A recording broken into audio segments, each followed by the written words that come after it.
चलिए आगे चलते सर, हम अपने 11th केमिस्ट्री का लेक्चर है हमारा। हम टॉपिक कर रहे हैं सर एटॉमिक स्ट्रक्चर चैप्टर जो हमारा चल रहा है। In our previous chapter, previous lecture we had discussed about the nature of radiations and their numericals. So now the topic is electromagnetic spectrum. Electromagnetic spectrum है। देखिए लास्ट लेक्चर में हमने ये मान लिया था कि Maxwell has believed and rather tried to prove that the nature of radiation is electromagnetic wave. So now these electromagnetic waves are studied further. Clear? So there are many types of electromagnetic radiations. Many types of electromagnetic radiation such as cosmic rays, gamma rays, X-rays, ultraviolet rays. So ये बहुत सारी हैं sir, ऐसे cosmic rays है, ठीक है, और gamma rays है आपके पास, यूवी रेज है आपके पास, इंफ्रारेड रेज है सर, ठीक है, रेडियो वेव्स है, ठीक है, और इस तरह से माइक्रोवेव है, बहुत सारी रेज है, बहुत सारी रेज है। क्लियर? सो ये बहुत सारी रेज है, इनके धीरे धीरे बात करते जाएंगे इनके हम, जैसे जैसे हमारे चैप्टर्स में जरूरत होगी या जहां जाएंगे इनकी जरूरत होगी। तो यहां क्या है, हमें एटॉमिक स्ट्रक्चर में क्या डिस्कशन करेंगे। एटॉमिक स्ट्रक्चर में सर हम इन रेज का अरेंजमेंट डिस्कस करेंगे। तो अरेंजमेंट मतलब समझिए आप कि हम इनको या तो इंक्रीजिंग वेवलेंथ के अकॉर्डिंग रखेंगे या हम डिक्रीजिंग फ्रीक्वेंसी के अकॉर्डिंग रखेंगे। तो उस अरेंजमेंट को हम देखेंगे, ठीक है। सो ये जो अरेंजमेंट है सर, उस अरेंजमेंट जिसमें हम इनको अरेंज करेंगे अकॉर्डिंग टू इंक्रीजिंग वेवलेंथ या डिक्रीजिंग फ्रीक्वेंसी, उसको हम इलेक्ट्रोमैग्नेटिक स्पेक्ट्रम बोलते हैं सर। तो हम क्या करेंगे, so there are many types of radiations.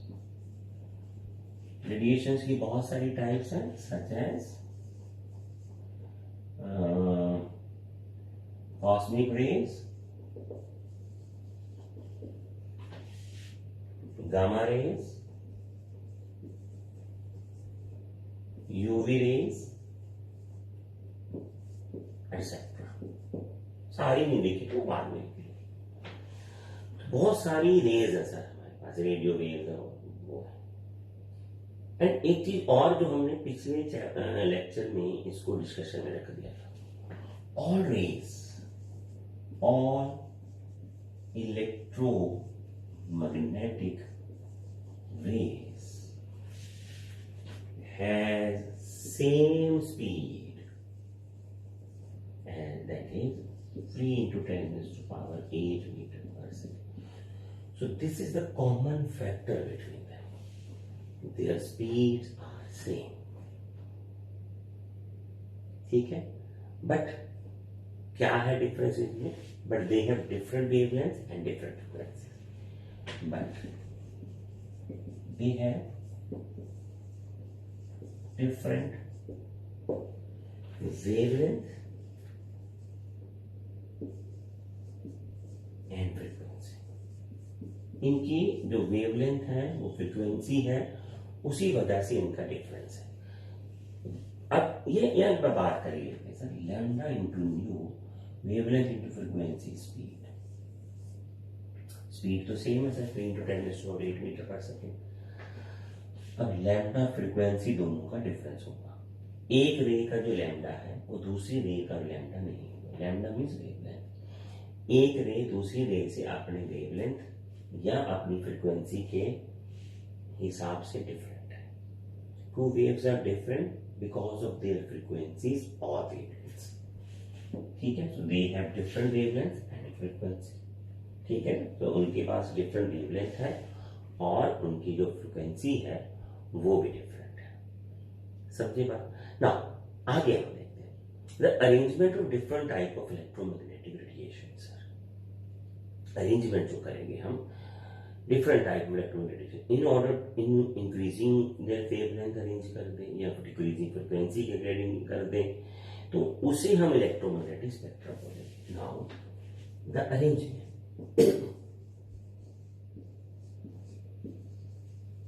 of electromagnetic radiations arrange कर रहे हैं सर उनको अकॉर्डिंग टू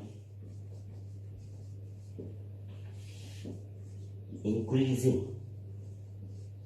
वेवलेंथ। वेवलेंथ उनकी बढ़ते हुए रखें, या जब वेवलेंथ बढ़ेगी तो फ्रीक्वेंसी डिक्रीज होगी क्योंकि दोनों के प्रोडक्ट सेम है, ये रहेगी। और decreasing frequency the arrangement of electromagnetic radiation according to increasing wavelength और decreasing frequency is called as an electromagnetic spectrum.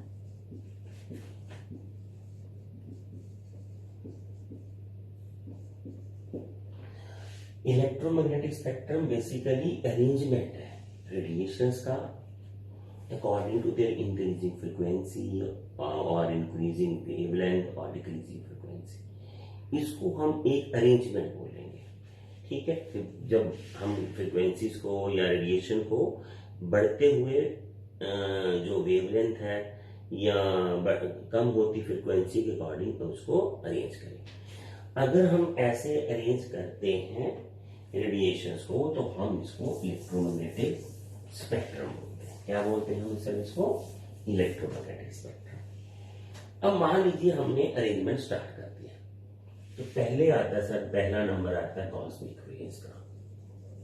ये सबसे कम वेवलेंथ वाली होती है। फिर आता है गामा रेज का सर, ये इसकी वेवलेंथ उससे थोड़ी बढ़ जाती है sir, gamma rays. Then X raise,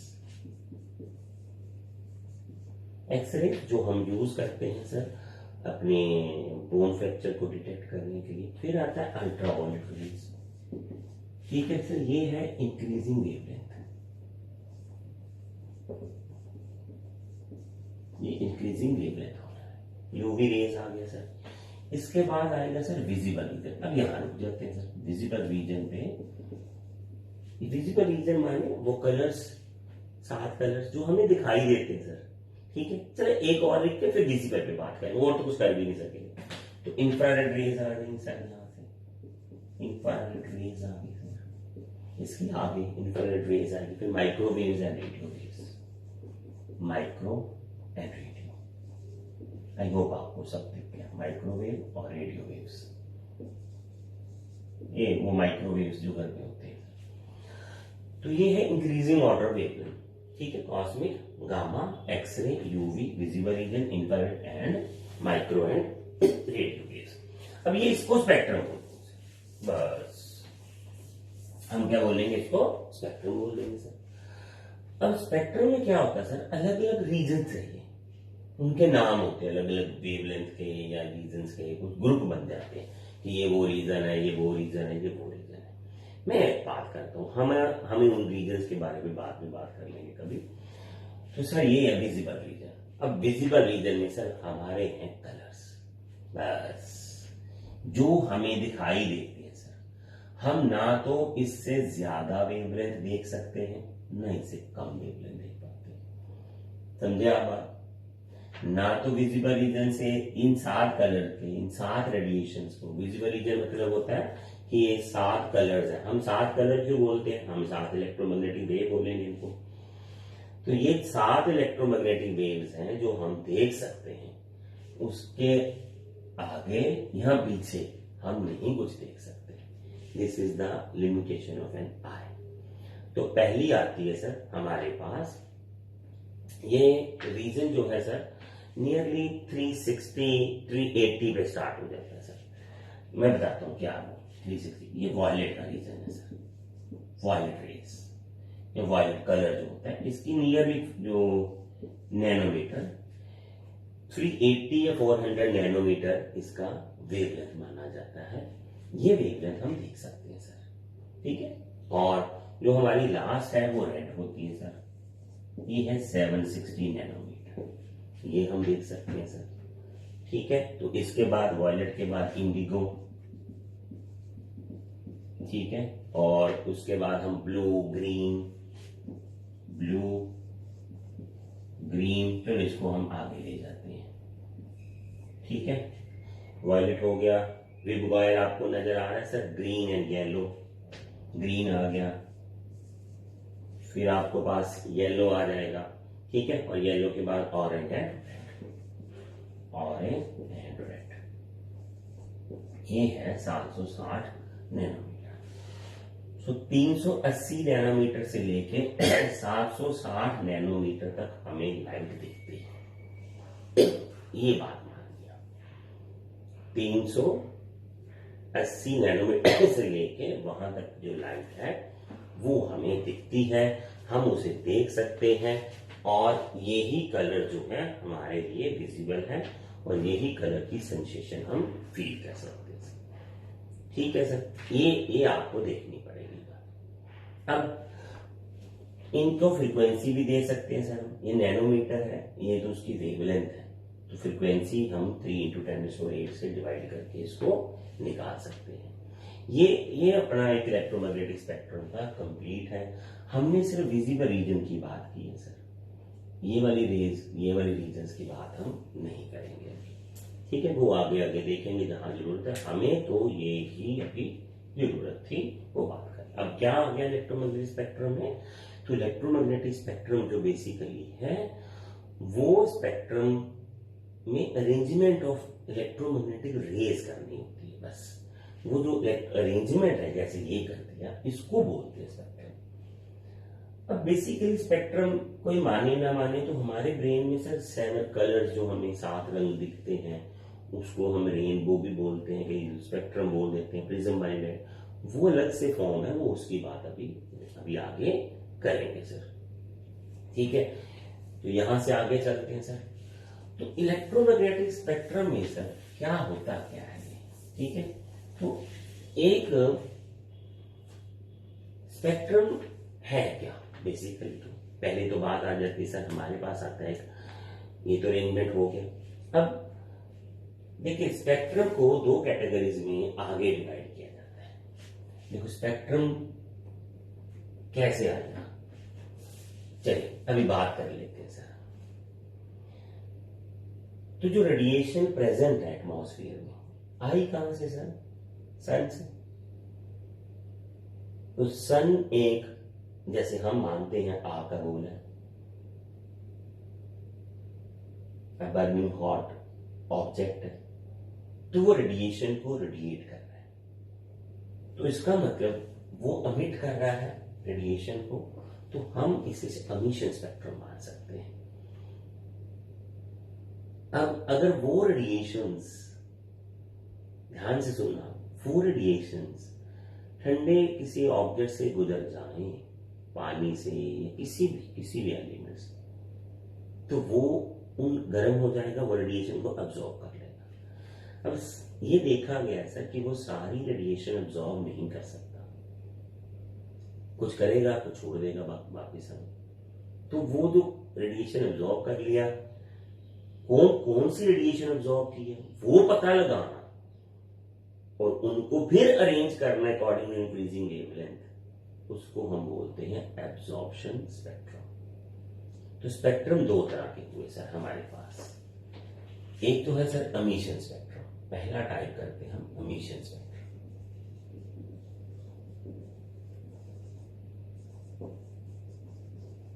ठीक है सर। एमिशन, तो एमिशन स्पेक्ट्रम सर क्या होता है बेसिकली अगर हम देखें तो when the radiations emitted from some source, radiations emitted from some source are for example sun, और आप इलेक्ट्रिक डिस्चार्ज जो है जो इलेक्ट्रिक आप डिस्चार्ज पास थ्रू करवाते हैं वो कैथोड रे से, तो वो चमक जब पैदा होती है उसको भी हम एमिशन ले सकते हैं, वो भी एमिशन ही है। ठीक है, गैस एट लो प्रेशर ले देते हैं, ठीक है, कोई भी सब्सटेंस किसी भी गैस का ले दे, ठीक है, वो हाई टेम्परेचर पे होना चाहिए। Then these radiation are passed directly through the prism, उनको हम प्रिज्म से पास करवाते हैं and recorded over a photo electric plate. ठीक है, स्क्रीन और कहीं भी देखते हैं तो वो जो हम स्पेक्ट्रम या अरेंजमेंट देखते हैं तो उसको बोलते हैं एमिशन स्पेक्ट्रम। देखिए मैं अभी वो बात बताता हूँ, अभी आपने उसको कैसे चुना है। देखिए एमिशन स्पेक्ट्रम, तो दी एमिशन स्पेक्ट्रम में अभी आपको वो प्रिज्म में लिख के अच्छे से समझाऊंगा, ध्यान से देखना sir. When radiations emitted from a burning hot body, or that is for example like sun, हम वो डिस्चार्ज में लिखते हैं, sun is directly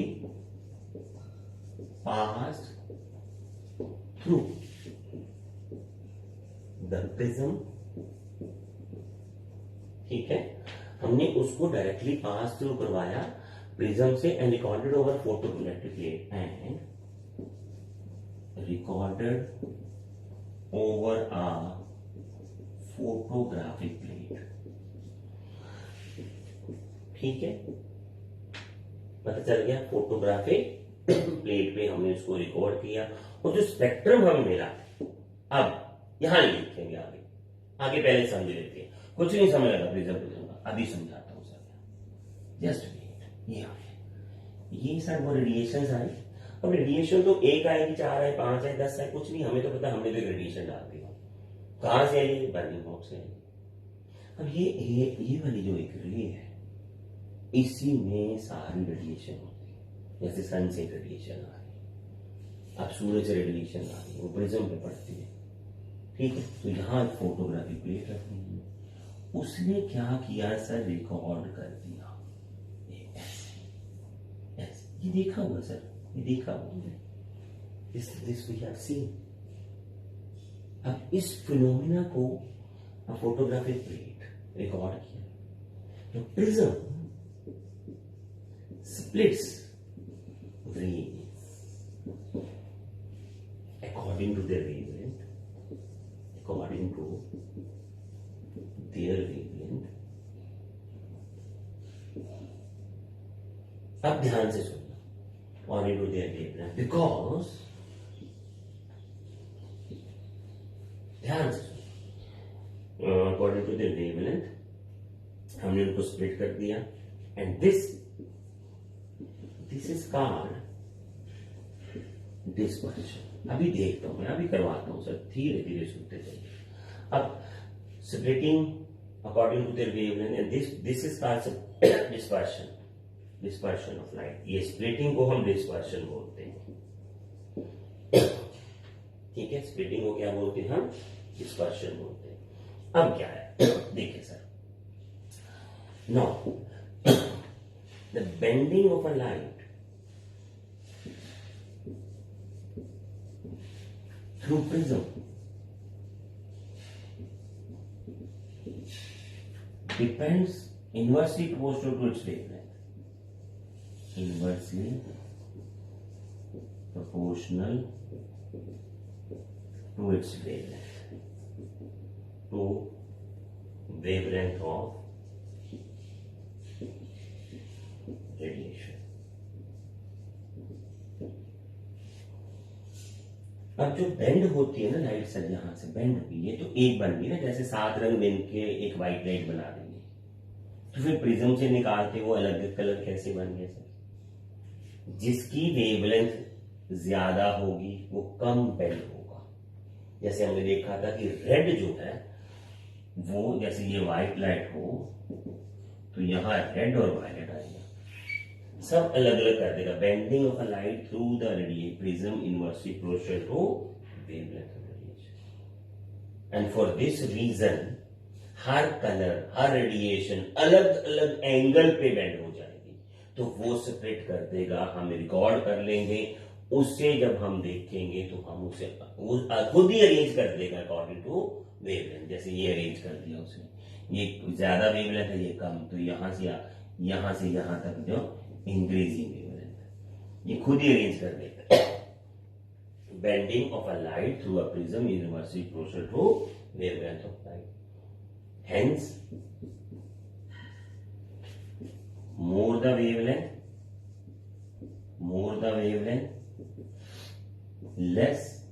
lesser is bending. So all radiations splits and get arranged.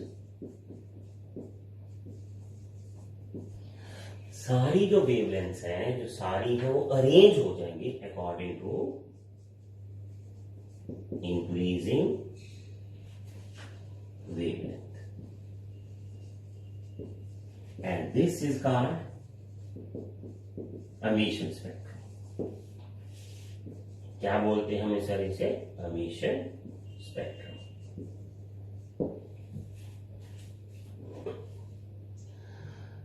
यहां दोबारा आ जाओ सर, प्रिज्म पे क्यों रखा, रिकॉर्डेड ओवर फोटोग्राफिक प्लेट क्यों किया? क्योंकि प्रिज्म जो लाइट को सेपरेट करता है, उस सेपरेटिंग को हम डिस्पर्शन बोलते हैं सर। प्रिज्म लाइट को सेपरेट कैसे करता है सर? ये देखिए ध्यान से, separating the bending of a light through the prism is inversely proportional to wavelength of radiation. जो लाइट को प्रिज्म बेंड करने की ताकत रखता है वो वेवलेंथ के इनवर्सली है। ज्यादा वेवलेंथ को, मोर वेवलेंथ होगा तो लेसर बेंडिंग करेगा, ज्यादा वेवलेंथ को वो बेंडिंग जो है कम करेगा।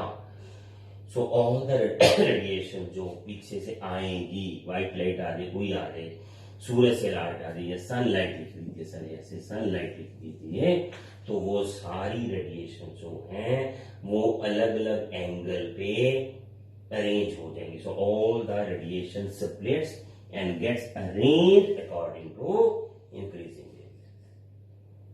कैसे सर? वो अलग अलग एंगल पे स्प्लिट होगी। More is the bending, that is they get arranged on the different angles. So यहां से एक लाइन छूट गई है, so they bend in different angles, वो अलग अलग एंगल्स पे हो जाएगी सर, अलग अलग एंगल्स पे जाएगी। ये प्रिज्म का है, ये प्रिज्म में कॉची ने स्टडी किया था। प्रिज्म वो ग्लास वाला ट्रायंगल सा आपको एक मिल जाता है, 10th में भी देखा होगा आपने, तो 9th 10th में उसकी प्रॉपर्टी है सर, उसमें कुछ एक्सप्लेनेशन नहीं हो सकती। तो ये एमिशन स्पेक्ट्रम क्यों है सर? क्योंकि सनलाइट आ रही है पीछे। अब सनलाइट में क्या क्या आ रहा है सर? बहुत कुछ आ रहा है। तो सब हमने क्या देखा था सर? पहले कॉस्मिक रे देखी थी। कॉस्मिक रे की वेवलेंथ क्या है सर? सबसे कम है तो सबसे ज्यादा बेंडिंग उसी की होगी सर। लास्ट में क्या थी सर? रेडियो वेव थी। सबसे वेवलेंथ क्या थी सर? ज्यादा, तो सबसे कम बेंडिंग किसकी होगी? रेडियो वेव की होगी। तो सारी की सारी वेव्स अलग अलग एंगल पे अरेंज हो जाएंगी। अब जब अलग अलग एंगल्स पे अरेंज हो जाएंगी सारी की सारी वेवलेंथ्स, तो हमारे पास खुद ब खुद ही एक अरेंजमेंट बन जाएगा। अकॉर्डिंग टू इंक्रीजिंग वेवलेंथ बोल दीजिए, अकॉर्डिंग टू डिक्रीजिंग वेवलेंथ बोल दीजिए, तो उसे हम स्पेक्ट्रम बोल देंगे एमिशन। समझे आप? अब ये भी दो तरह का है सर एमिशन, अभी बात कर लेते हैं सर। देखिए जब तो ये हो गया ना सर, अब तो आई होप कि आपको समझ आ गया होगा, तो ये दो ध्यान से सुन लीजिए। ये स्पेक्ट्रम आपको मैं अभी बताता हूं, थोड़ी देर रुक जाइए, ठीक है? थोड़ी देर वेट कीजिए। तो ये आ गया आपके पास सर में। अब ये स्पेक्ट्रम दो तरह का है सर, कंटिन्यूस है, कंटिन्यूस स्पेक्ट्रम। कंटिन्यूस स्पेक्ट्रम क्या है सर, ये हमने देखा होगा, मैं वही बताऊंगा जो देखा होगा। तो एक होता है sir line spectrum, line spectrum जिसे हम डिसकंटिन्यूस भी बोल सकते हैं, और एक होता है सर हमारे पास बैंड स्पेक्ट्रम।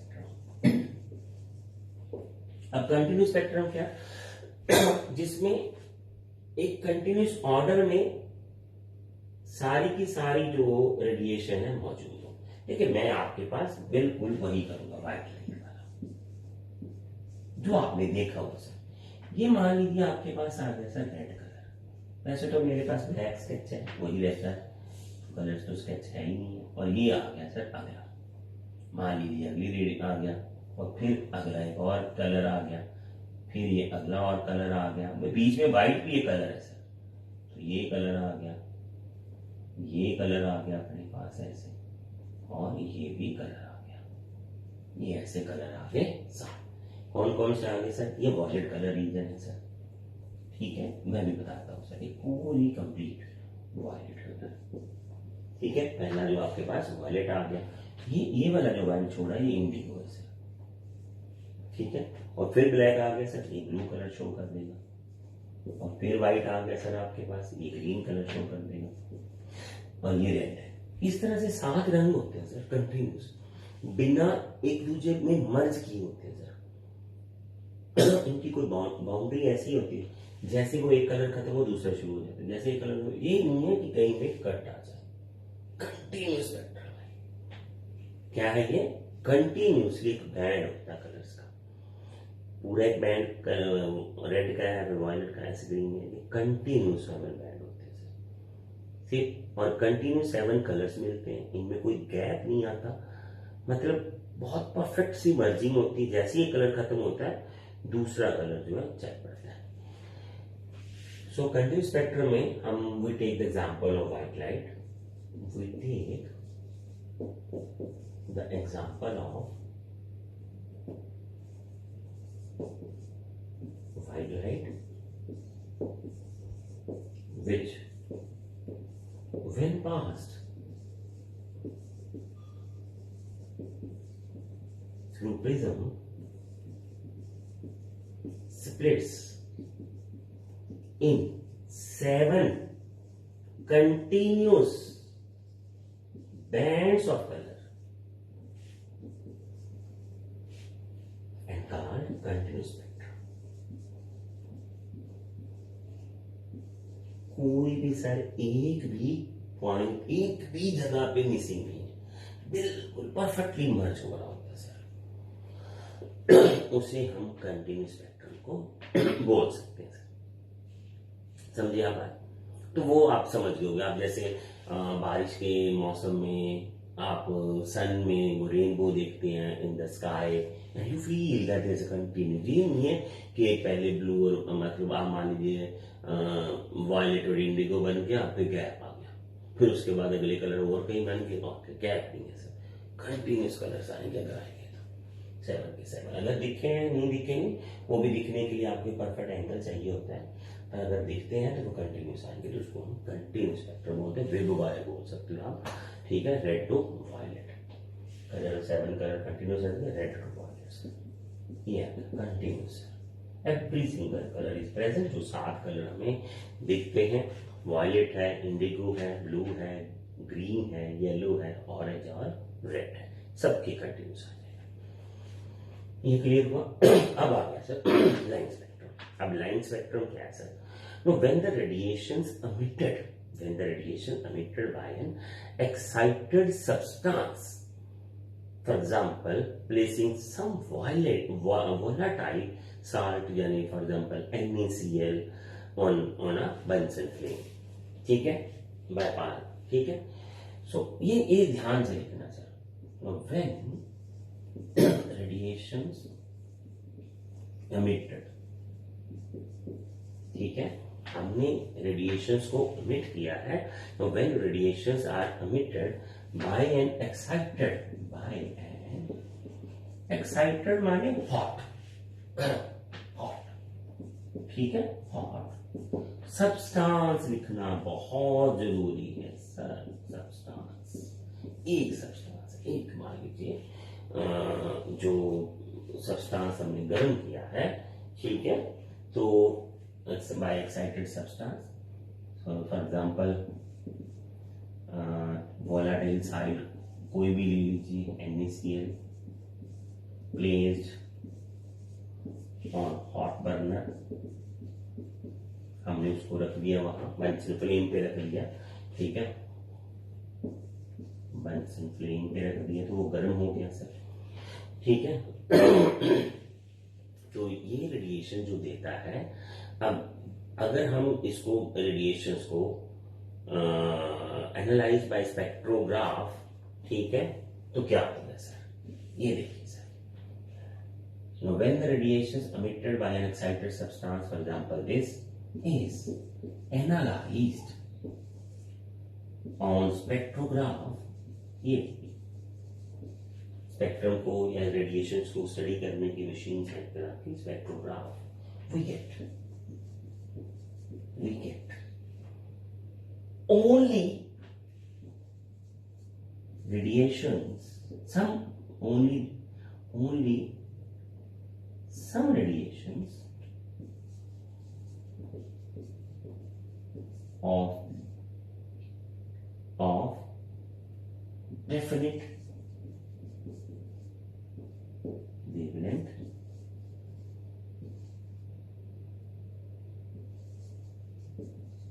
बस कुछ रेडिएशंस मिल जाएंगे, डेफिनेट रेडियन की हमें मिलेंगी और वो शार्प लाइंस में दिखाई जाएंगी वहां। जैसे ये मान लीजिए प्रिज्म से वो निकले, ठीक है, तो जैसे ये हमारे पास ऐसा हो तो बस हमें तो सर ये ही मिले, एक या दो, ऐसे यहाँ एक रेंज, यहाँ एक रेंज, ये 3 रेडिएशंस।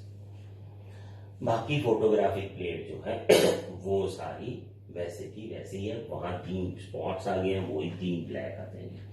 तो क्या मानिए है सर हमारे, ये पहले आप अच्छे से समझ लीजिए। लाइन स्पेक्ट्रम क्या होता है कि when radiations emitted by an excited substance, जो गर्म है, are analyzed by spectrograph, a discontinuous spectrum appears, discontinuous, क्योंकि वहां 2, 3, 4 लाइंस आएंगी बस। जैसे यहाँ कलर्स की बैंड कंटिन्यूस है, सारी रेडिएशन होगी, कॉस्मिक सारी चलती रहेंगी, एक रीजन खत्म दूसरा शुरू, ऐसे ऐसे ऐसे ऐसे। पर यहाँ तो सर हमें सिर्फ 2-3 शार्प रेडिएशंस मिलेंगी, बाकी कुछ नहीं मिलेगा जो हमें सनलाइट से मिलता था। कॉस्मिक से लेके रेडियो वेव तक का कुछ और नहीं मिलेगा, उन्हीं में से सिर्फ 2-3 रेडिएशंस मिलेंगी और वो 2-3 रेडिएशन हम 2-3 लाइन से शो कर देते हैं, तो उसे हम लाइन स्पेक्ट्रम बोलते हैं। सिर्फ 2-3 रेडिएशंस, बाकी नहीं मिलेंगी। हमारे पास स्पेक्ट्रम यही होता है सर, कॉस्मिक से लेके रेडियो वेव तक, ये मानते हम स्पेक्ट्रम। अगर ये सारा कुछ मिल जाए तो कंटिन्यूस है, सारा कुछ मिल जाए तो कंटिन्यूस है, जैसे इसमें मिल गया हमारे सनलाइट में है, तो सनलाइट को तो है ही कंटिन्यूस, क्योंकि वो सारे वही तो है। बट अगर हमने किसी एक सब्सटेंस को गर्म किया है, वहां से हमें कॉस्मिक और रेडियो वेव तक, रेडियो वेव सारी रेडिएशन नहीं मिली है, सिर्फ 2-3 रेडिएशंस मिली हैं, तो हम इसको लाइन स्पेक्ट्रम बोलते हैं। वो 2-3 लाइन से दिखा देते हैं, दिखाते हैं, लाइन तो नाम ही रखा है, ये 2, 3, 4, 5, 10, 15 रेडिएशन मिल जाए और क्या, उस पर लाइन रेडिएशन बोलते हैं। मतलब हमें 15 रेडिएशन मिली है, अलग अलग वेवलेंथ की मिल गई है, तो वो अलग अलग 15 लाइन्स लग जाएंगी। कहां से लेके सर, कॉस्मिक से लेके रेडियो वेव तक, तो उसको हम लाइन स्पेक्ट्रम बोलते हैं। We get only some radiations of definite wavelengths, बस अलग अलग, and this is called line spectrum, and these are represented by lines, ठीक है, लाइन्स। तो मान लीजिए सर मेरे पास ये एक ऐसे प्लेट है सर, ठीक है, सुनते जाइए, यहाँ मैंने मार्क कर रखा है कॉस्मिक और यहाँ मैंने रेडियो वेव मार्क कर रखा है। मैंने यहाँ सबकी फ्रिक्वेंसी लिख दी सर, कॉस्मिक से लेकर रेडियो वेव तक सबकी वेवलेंथ लिख दी। तो मैं पूछूं सर लाइट स्पेक्ट्रम है, सब्सटेंस गर्म किया था NaCl, सर कौन कौन सी रेडिएशन आई है? बोलते हैं सर ये ला दो, सर ये ला दो, ये ला दो, चलिए सर चार रेडिएशन से ला दो, मार्क लगा, लाइन लगा दी, यही चार मिली है, बाकी तो मिसिंग है, इसको लाइट स्पेक्ट्रम बोलते हैं। अब ये डिसकंटिन्यूस भी है, डिसकंटिन्यूस स्पेक्ट्रम है ना, कंटिन्यूस मतलब सारी रेडिएशन मिले, तो कंटिन्यूस कैसे मिलेगा? तो यही मिलेगा ना, तो हम इसे बोलते हैं लाइन स्पेक्ट्रम। अब पता चला सर लाइन स्पेक्ट्रम क्या है। अब ये जो है यहां एक शब्द लिखा था, वर्ड लिखा था डेफिनेट वेवलेंथ।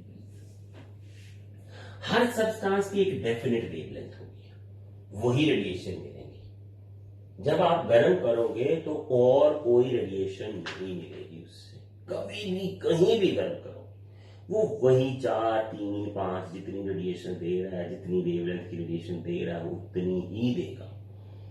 ये इसकी फिंगरप्रिंटिंग बोलते हैं wavelength. These are represented by lines and these are fingerprinting of the substance.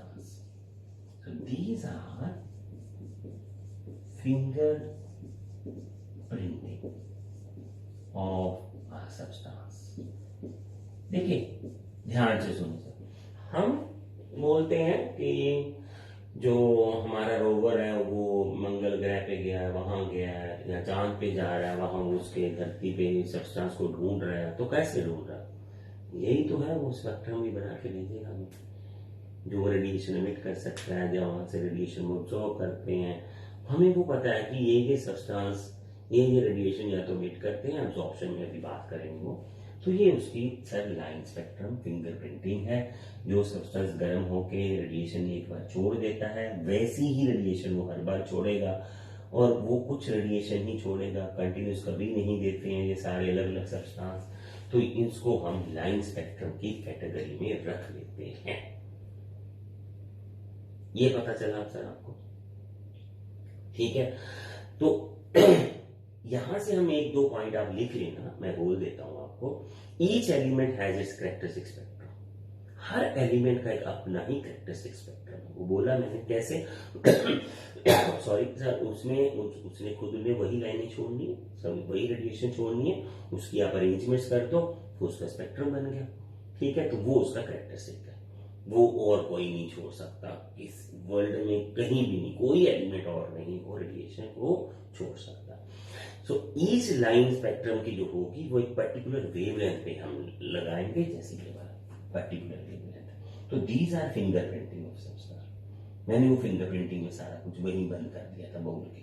Characteristics मतलब ये उसका गुण है, ये बस यही करेगा सर, जो NaCl ने रेडिएशन छोड़ दिया वही छोड़ेगा, कहीं भी कर लो बेटा, समझे आप?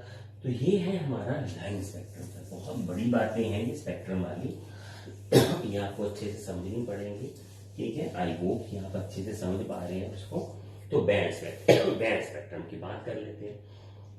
ठीक है, अभी लाइन तो कर लिया सर, कंटिन्यूस भी कर लिया, अब बैंड स्पेक्ट्रम क्या है सर? बैंड पता क्या है सर? वही बात, कॉस्मिक ले लें सर, और उसके बाद रेडियो। ये तो हमारे पास रेडिएशन का एक मीटर है सर, हमने यहां से लिखा हुआ। हम पूछते हैं आपने वो फ्लास सब्सटेंस को गर्म किया था, उसने क्या क्या छोड़ा बताओ सर, कौन कौन सी रेडिएशन छोड़ी है? तो कई मॉलिक्यूल्स ऐसे होते हैं सर, वो एक रेडिएशन का ऐसे बैंड ही छोड़ते हैं सर, ऐसे एक यहां से लेके यहां तक तो पूरी रेडिएशन छोड़ते हैं सर। ये कंटिन्यूस बैंड है। बैंड क्यों बोल रहे हैं सर? ऐसे से 2-3 बैंड छोड़ देंगे, बस पूरी नहीं छोड़ेंगे। कॉस्मिक से लेके रेडियो वेव तक पूरी छोड़ देते तो कंटिन्यूस स्पेक्ट्रम बोल देते, क्योंकि हमारे पास यही कंटिन्यूस स्पेक्ट्रम है। आप समझे बात? कॉस्मिक से लेके रेडियो वेव, यही तो है हमारी लिमिट्स। रेडियो वेव सबसे बड़ी वेवलेंथ, कॉस्मिक वेव सबसे छोटी वेवलेंथ। अब उस सबसे छोटे सबसे बड़ी के बीच में कौन सा सब्सटेंस कौन सी रेडिएशन छोड़ रहा है, वही तो पता करते रहते हैं, सबका पता भी तो। ठीक है, तो ये मॉलिक्यूल ने सर ये बैंड 2-3 बैंड दे दिए सर, बस चलिए सर। वो कहता है सर इस रेंज से लेके इस रेंज की सारी वेवलेंथ छोड़ रहा है, इस रेंज से लेके इस रेंज की सारी वेवलेंथ छोड़ रहा है, इस रेंज से लेके इस रेंज तक सारी छोड़ रहा है। हो सकता है सर वो 2 बैंड ही छोड़े, ऐसे इसको बैंड बोल देते हैं। सो बैंड क्या है सर? कंटिन्यूस स्पेक्ट्रम का एक छोटा सा रीजन, जब कोई मॉलिक्यूल हीट होके छोड़ता है कंटिन्यूसली, उसको हम बैंड बोल देते हैं, तो वो बैंड स्पेक्ट्रम बन जाता है सर। क्या कौन क्या हुआ वह बैंड स्पेक्ट्रम हुआ। तो एक मॉलिक्यूल है सर, जैसे एटम नहीं है, amidst the radiation over a close range of wavelength, so that the spectrum consists of group of lines। ठीक है, ग्रुप ऑफ लाइंस होती है प्लेस वेरी क्लोजली। अब पूरा क्यों बोलते हैं सर, देखिए बैंड स्पेक्ट्रम, अभी हम लिख लेते हैं सर इसको अच्छे से, बैंड स्पेक्ट्रम, और फिर इसको बोलते हैं कैसे। तो कैसे समझेंगे हम, क्लास में नोट्स तो टीचर को लिख के देना है ना सर, बैंड स्पेक्ट्रम आ जाए तो पेपर में कैसे लिख के आएंगे। तो कैसे लिखेंगे, a molecule amidst a radiation over A close range of wavelength. A molecule, atom नहीं होता, amidst a radiation over A close range of, ठीक है। तो मॉलिक्यूल जो है over A close range of wavelength जो छोड़ता है, close range of wavelengths, close range, ये देखिए सर, इसमें वो ये नहीं है कि वो पूरी, अब वो इतनी क्लोजली स्पेस हो जाती हैं रेडिएशन इतनी, ये तो ये पूरा बैंड लगता है, बहुत सारी वेवलेंथ एक क्लोज रेंज में छोड़ देता है, रेंज मतलब गैप, बहुत सारी रेडिएशन छोड़ देता है, ठीक है, over close range of, and so that the spectrum consist of group of lines is very close and these radiation, हम लाइन बोलेंगे सर हमेशा, radiation line are closely spaced होती है सर, बहुत सारी लाइंस क्लोजली स्पेस्ड, ठीक है, closely spaced हो जाती हैं, ठीक है, over a very closely spaced है, ठीक है, और इसके लिए हम क्या कहते हैं इसको, and appear as a band, ठीक है। तो a molecule emits a radiation over a close range of wavelengths, and these radiation line, ठीक है, वो radiation lines are very closely spaced and appears as a band, मतलब एक reason पकड़ लिया सर उसने, ये वाला सर, और इसी के बीच में वाली जितनी रेडिएशन है वो सारी छोड़ दी उसने, और जब हमने बनाया इसको सर ऐसे ऐसे क्लोजली स्पेस हो गया, तो वो क्या बन गया सर, बैंड स्पेक्ट्रम बन गया हमारा, ठीक है, वो उसको क्या बोलेंगे हम, it looks like a band, ठीक है, सो अपीयर्स एज अ बैंड, तो ये बैंड स्पेक्ट्रम हमारा हो जाता है सर। यहां पे हमने स्पेक्ट्रम के सारे पार्ट्स जो हैं वो डिस्कस किए। अभी सर एक पार्ट रहता है आपका, वो भी देखते हैं, ये तो है एमिशन स्पेक्ट्रम के पार्ट्स जो हमने अभी डिस्कस किए हैं सर। अब आता है सर आपके पास एब्जॉर्प्शन स्पेक्ट्रम, एब्जॉर्प्शन, ये वही बात है मैं बोल चुका था पहले, अब मैं इसको थोड़ा सा दोबारा कर देता हूं। जैसे व्हाइट लाइट है सर, जो लाइट कमिंग फ्रॉम द सन है सर, वो आ रही है, तो when it is pass through a particular material, अगर किसी भी पर्टिकुलर मटेरियल से इसको पास कर दिया आपने, ठीक है, और उसके बाद आप उसी व्हाइट लाइट को जो उसके बाहर आ रही है पर्टिकुलर मटेरियल से, देन यू ऑब्जर्व, आप समझे बात, कि आपकी सूरज की रोशनी आई और एक आपके पास कोई बॉक्स ऐसा या अरेंजमेंट है जिसमें कुछ मटेरियल के वेपर्स हैं या कुछ है ऐसा, तो उसमें से उसको रोशनी को गुजारा आपने, मान लीजिए रूम है और इसमें आपने वेपर्स डाल रखे किसी सब्सटेंस के, और इधर गिलास है तो वहां से सनलाइट आई और वहां से क्रॉस करवा दिया आपने आगे। अब इस रूम से गुजरने के बाद वाली जो सनलाइट है वो हमने एनालिसिस शुरू कर दी करनी। तो साइंटिस्ट ने क्या पाया सर, कि कुछ रेडिएशंस मिसिंग हो गई, तो वो रेडिएशंस कहाँ गई सर, वो उन्होंने बोल दिया कि ये वाला जो सब्सटेंस है जो इस रूम में है उसने एब्जॉर्ब कर लिया। समझिए आप बात। तो इसको हमने एब्जॉर्प्शन स्पेक्ट्रम बोल दिया। वो अरेंजमेंट, वो रेडिएशन का पता लगाना, कौन सी रेडिएशन उसने एब्जॉर्ब की है और उसको अरेंज कर देना, एब्जॉर्प्शन स्पेक्ट्रम सिंपल है। पर इसके साथ एक और बात जुड़ गई सर, बहुत कायम से। जो एमिशन स्पेक्ट्रम में हमने लाइन स्पेक्ट्रम देखा था, किसी भी सब्सटेंस को जब गर्म करते हैं वो रेडिएशन छोड़ता है। साइंटिस्ट ने ये पाया कि वही रेडिएशन सर वो सनलाइट से ठंडा होने पे एब्जॉर्ब कर लेता है। आप समझे बात? यानी जो लाइट वो गर्म करके एमिट कर सकता है, वही लाइट वो ठंडे होने पे एब्जॉर्ब भी कर सकता है। तो ये उसकी फिंगर प्रिंटिंग एक पार्ट है। ठीक है, तो क्या होता है सर, मतलब क्या है कि व्हाइट लाइट को अगर आपने किसी भी ऑब्जेक्ट से पास थ्रू करवाया, जैसे कोई मान लीजिए किसी भी पर्टिकुलर मटेरियल्स है, जैसे सोडियम वेपर से आपने उसको पास कर दिया, तो इट इज फाउंड दैट कि जो wavelengths of certain energies are absorbed by the material, giving rise to the spectrum having some black lines there, because continuous lines तो नहीं आएंगी, तो फिर वो black lines आ जाएंगी वहां, तो हम उसे absorption spectrum कहते हैं। सर स्पेक्ट्रम को absorption कहते हैं, और यही लाइन को हम समझेंगे। So when light pass through vapors of a material, certain material such as sodium, ठीक है, it absorbs certain wavelength, ठीक है, and light coming out from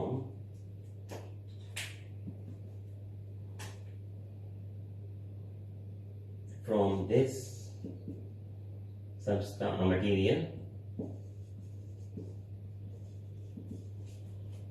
are missing of these radiation, missing of these radiation, in radiations की missing पे पाया जाता है sir, missing of these radiations, ठीक है। एंड यहां एक बात लिख देते हैं, द रेडिएशंस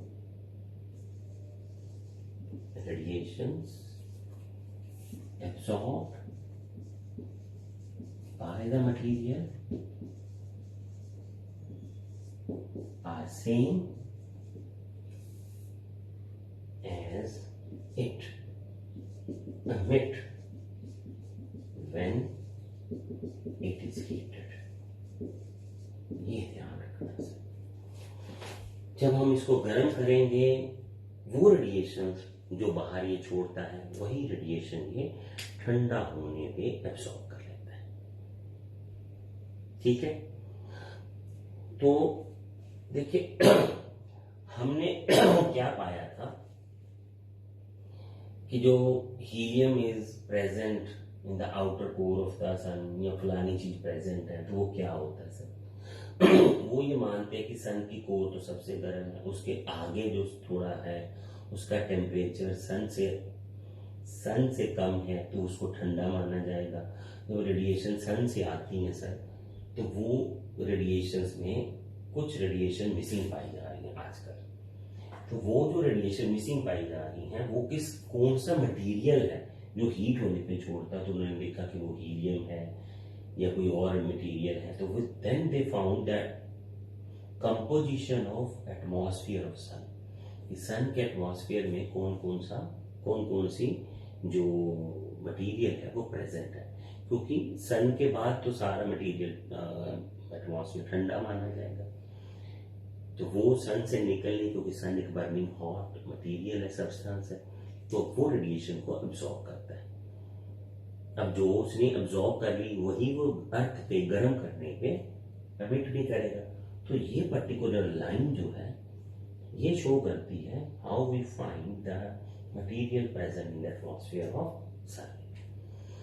तो आज हमने इलेक्ट्रोमैग्नेटिक स्पेक्ट्रम इन डिटेल पूरा डिस्कस किया। इसके बाद हम एक एक करके कर रहे हैं, फिर हाइड्रोजन स्पेक्ट्रम डिस्कशन में लेंगे। उसके बाद उसके बाद हम प्लैंक कांस्टेंट, फोटोइलेक्ट्रिक थ्योरीज, ये वाली डिस्कशन में लेंगे। उनके बाद बोहर की थ्योरी को हम टेस्ट करेंगे। समझे? तो आई होप आपको पता लग गया होगा। चलिए आगे देखेंगे फिर।